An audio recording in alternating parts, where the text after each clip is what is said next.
Now, last time we talked about Hitler's aims.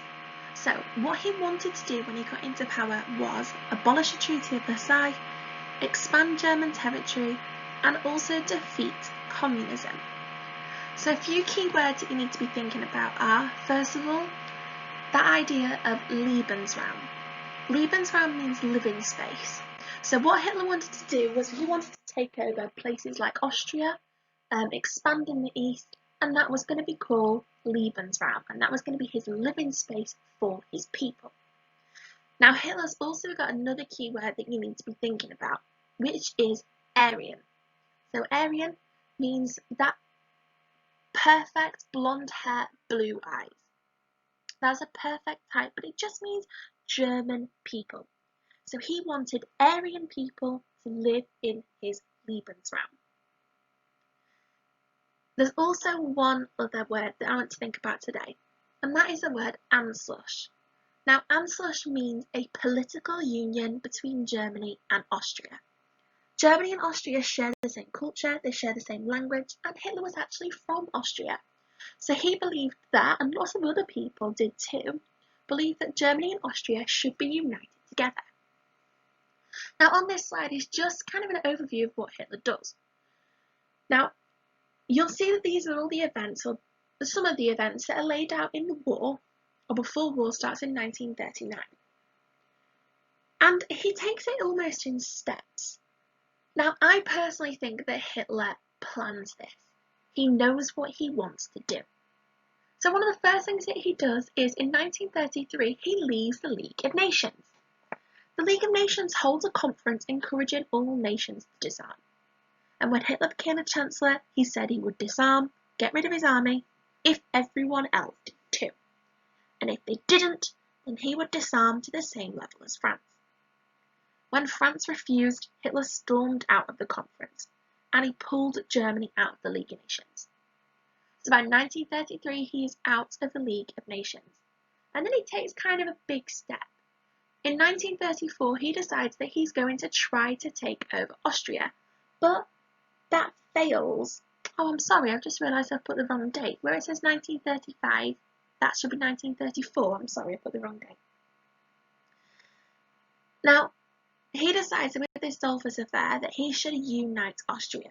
Now, I think that he plans this. I think he realises that he needs to do this. It's what he wants to do. But it doesn't quite go to plan. A separate country ever since the end of the Austro-Hungarian Empire that had been broken up after the First World War. However, many people thought that they should have the glorious Austrian Empire again, with Vienna as the centre and being one of the major capital cities in Europe. Now, Engelbert Dollfuss, this man on the screen, became the Chancellor of Austria in 1932. He was the head of the Christian Social Party, which held, in spite of its title, really nationalist views. So this idea that Austria is amazing, and he wanted Austria to go back to its previous glory. Austria had been suffering from the effects of a really harsh peace treaty in 1919, just like Germany. And then, in 1929, it also suffered from the Depression. With outbreaks of violence occurring in various parts of the country, Dollfuss established a dictatorship in 1933. He outlawed all political parties, including the Nazi Party, which obviously angered Hitler. In fact, the Austrian Nazi Party had actually been founded before Hitler, but with Hitler at the centre in Germany, the Austrian Nazis looked to Hitler for support. As fighting continued and increased between these different groups, a bit of a civil war started to happen in Austria. Now, the Austrian Nazis go and they cause a riot, really. Hitler encourages them to cause as much trouble as possible. And when he does encourage them to cause as much trouble as possible, in July 1934, Engelbert Dollfuss is assassinated by 10 Austrian Nazis. Hitler considers this invasion to be able to support the Austrian Nazis, hoping that that's going to be Anschluss achieved and sorted. But Mussolini, who was the leader of Italy, had other ideas. He bordered Austria and he was a dictator too. He didn't want a dictator like Hitler taking over Austria and getting closer and closer to Italy. So what he does is he's keen to cement his friendship with Austria, and he threatens war in a German invasion. The Austrian Nazis are soon weakened, and Hitler instead just pretends he wasn't a part of any of that, even though he was the person that encouraged to have riots and to try and cause as much trouble as possible.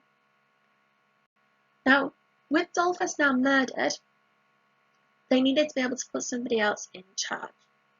But Hitler has realised that this isn't his perfect opportunity to take over, because he realises that actually it's too much of a risk.